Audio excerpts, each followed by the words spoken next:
ఏపీలో గత 5 ఏళ్లు ఇష్టం వచ్చినట్టు ప్రవర్తించిన వారిపై కేసుల పర్వం కొనసాగుతోంది. వైసీపీ ప్రభుత్వ హయాంలో మహిళలను తీవ్రంగా వేధించిన వారిపై కేసులు పెట్టి కటకరాల్లోకి పంపిస్తున్నారు. ఇప్పటికే వర్ర రవీందర్ రెడ్డి, బోరుగడ్డ అనిల్ ను అదుపులోకి తీసుకుని జైలుకు పంపించారు. ఇక సజ్జల భార్గవ్ సహా మరికొందరిపై కేసులు నమోదయ్యాయి. నోటికి చేతికి అదుపు లేదన్నట్టుగా వ్యవహరించిన వారిని పోలీసులు అదుపులోకి తీసుకుంటున్నారు. మరికొందరిపై కేసులు నమోదవుతోంది. గత ప్రభుత్వ హయాంలో ఇష్టారాజ్యంగా వ్యవహరించిన అధికారులు, వైసీపీ నేతలపై ప్రభుత్వం కేసులు పెడుతోంది. ఈ మేరకు స్థానిక నాయకులు ఆయా పోలీస్ స్టేషన్స్ లో ఫిర్యాదు చేస్తున్నారు. ఇప్పటికే పదుల సంఖ్యలో కేసులు నమోదయ్యాయి. ఇతర రాష్ట్రాలకు పారిపోయిన వారిని కూడా తీసుకొచ్చారు. ఇక మరికొందరు సినిమా పరిశ్రమకు సంబంధించిన వ్యక్తులు కూడా రాజకీయంగా దూరి ఇష్టం వచ్చినట్టు చెలరేగిపోయారు. ఇందులో ముఖ్యంగా వివాదాస్పద దర్శకుడు ఆర్జీవీ ఉన్నారు. ఏపీ సీఎం నారా చంద్రబాబు నాయుడు కుటుంబంపై ఇష్టం వచ్చినట్టు చెలరేగిపోయారు. కమ్మరాజంలో కడపరెడ్లు, ప్రతి వ్యూహం సినిమాలతో వివాదాలు సృష్టించారు. ఏపీ మాజీ సీఎం జగన్ కు సన్నిహితుడిగా పేరు తెచ్చుకున్నారు. ఇక ఇప్పుడు ఆయనపై కేసు నమోదైంది.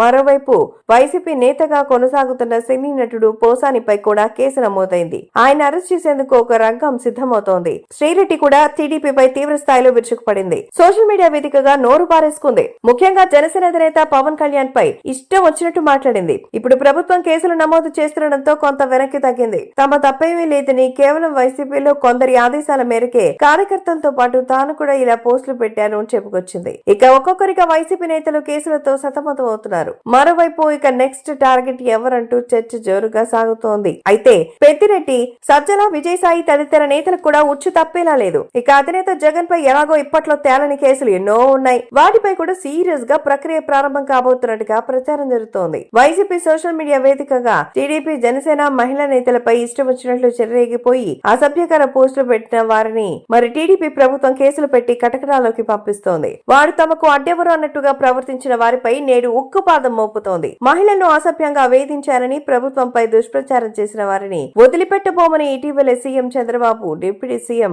పవన్ కళ్యాణ్ ప్రకటించారు. అవసరమైతే తానే హోంశాఖ మరి తీసుకుంటారని పవన్ కళ్యాణ్ ప్రకటించిన వెనుక ప్రస్తుతం ప్రభుత్వం ఎంత ఆగ్రహంగా ఉందో తెలియజేస్తోంది. హోంశాఖ మంత్రి అనిత కూడా ఎప్పటికప్పుడు సమీక్షలు నిర్వహిస్తూ పోలీస్ యంత్రాంగాన్ని అప్రమత్తం చేస్తోంది. క్రైమ్ కంట్రోల్ చేయాల్సిందేనని ఆదేశాలు జారీ చేస్తున్నారు. గతంలో ఎప్పుడూ లేనంతగా ఒక లేడీ హోమ్ మినిస్టర్ ఇలా పనిచేయడం ఇదే మొదటిసారి అంటూ సర్వత్రా అభిప్రాయం వినిపిస్తోంది.